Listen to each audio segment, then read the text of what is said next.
Hello guys, मैं हूं आशीष। आज आपका स्वागत करता हूं अपने चैनल लीगल गुरु में। आज हम बात करेंगे bailable offence, non bailable offence. पर इससे पहले हम आज आपसे बात करेंगे कि क्या होती है बेल, व्हाट इज बेल, जमानत क्या होता है। किसी आरोपी को उस पर जांच या मुकदमा चलते रहने के दौरान छोड़ा जाना जमानत कहते हैं। आरोपी व्यक्ति को कैद से छुड़ाने के लिए न्यायालय के समक्ष कुछ संपत्ति जमा की जाती है, इसे जमानती राशि कहा जाता है। ऐसे इसलिए किया जाता है ताकि आरोपी व्यक्ति सुनवाई के लिए न्यायालय अवश्य आए।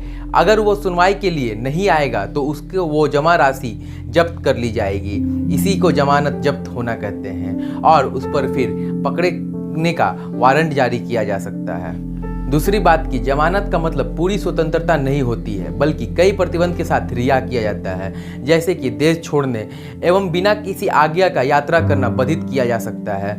जब भी आवश्यक हो न्यायालय अथवा पुलिस के समक्ष उपस्थित होना पड़ेगा।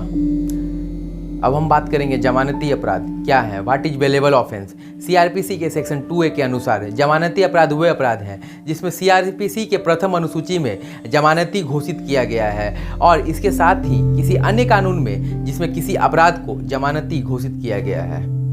सीआरपीसी के प्रथम अनुसूची को 2 भागों में बांटा गया है, जिसमें से पहले भाग में उन सभी जमानती अपराधों को रखा गया है जिसकी चर्चा आईपीसी के तहत की गई है, और दूसरी भाग में ऐसे सभी जमानती अपराधों की चर्चा है जो किसी अधिनियम या कानून द्वारा घोषित किए गए हैं। इस अनुसूची के आखिरी प्रविष्ट में लिखा गया है कि ऐसे सभी अपराध जमानती किस्म के होंगे जिसमें सजा के तौर पर 3 साल या उससे कम का कारावास मिला हो या फिर जुर्माना भी लगा हो।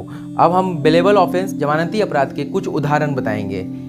पहला, गैर कानूनी भीड़, आईपीसी के सेक्शन 141। एक घातक हथियार से लैस दंगाई, आईपीसी के सेक्शन 148। लोक सेवा द्वारा किसी व्यक्ति को चोट पहुंचाने के इरादे से कानून की अवज्ञा करना, आईपीसी के सेक्शन 166। न्यायिक कार्रवाई में झूठे सबूत देना या गढ़ना, आईपीसी सेक्शन 193। धार्मिक पूजा में व्यस्त सभा को परेशान किया जाना, आईपीसी सेक्शन 296। सार्वजनिक उपद्रव, आईपीसी के सेक्शन 290 इत्यादि। जमानत से संबंधित आपके कुछ अधिकार, सीआरपीसी की धारा 50 के अनुसार जब भी किसी व्यक्ति को बिना वारंट के गिरफ्तार किया जाता है तो यह पुलिस अधिकारी का कर्तव्य है कि वह उस अपराध को पूरी जानकारी बताए जिसके लिए उस व्यक्ति को गिरफ्तार किया गया है। इसके अलावा अगर उस अपराध का जिसमें उस व्यक्ति को गिरफ्तार किया गया है जमानती है, मतलब बेलेबल है, तो यह पुलिस अधिकारी का कर्तव्य है कि वह सुनिश्चित करेगा उसे कि वह जमानत पर रिहा होने का हकदार है।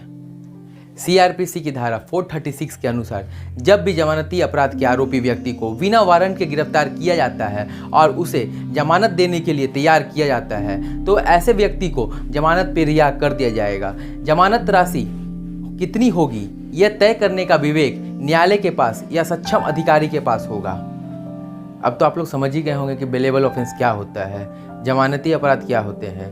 अब हम बात करेंगे नॉन बेलेबल ऑफेंस, गैर जमानती अपराध क्या है। सीआरपीसी के सेक्शन 2A के अनुसार गैर जमानती अपराध वे अपराध में शामिल हैं जो पहली अनुसूची में जमानती अपराध के रूप में शामिल नहीं है, यानी कि जमानती अपराध वाले अनुसूची में और किसी अधिनियम के अंतर्गत आने वाले जमानती अपराध को छोड़कर और जितने भी अपराध होंगे वो गैर जमानती होंगे।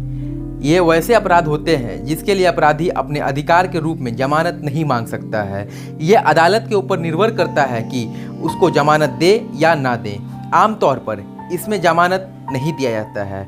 ऐसे सभी अपराध जिसके लिए सजा के तौर पर मौत की सजा, आजीवन कारावास या 7 साल की अधिक का कारावास दी गई हो, अदालत द्वारा जमानत नहीं दी जाती है। गैर जमानती अपराध के कुछ उदाहरण, जैसे पहला, हत्या जो आईपीसी सेक्शन 302 के अंतर्गत आता है। दहेज मृत्यु, आईपीसी के सेक्शन 304B। हत्या का प्रयास, आईपीसी का सेक्शन 307। अपहरण, आईपीसी सेक्शन 363।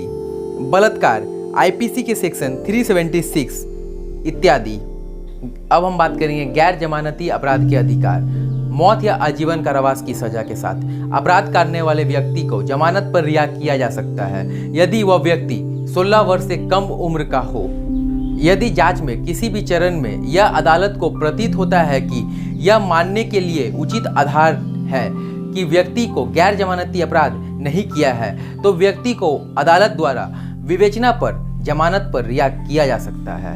आदिवासी मामलों में यदि गैर जमानती अपराध के साथ आरोपी व्यक्ति को सुनवाई 60 दिनों की अवधि के भीतर संपन्न नहीं होती है तो ऐसे व्यक्ति को दंडाधिकारी द्वारा जमानत पर रिहा कर दिया जाएगा।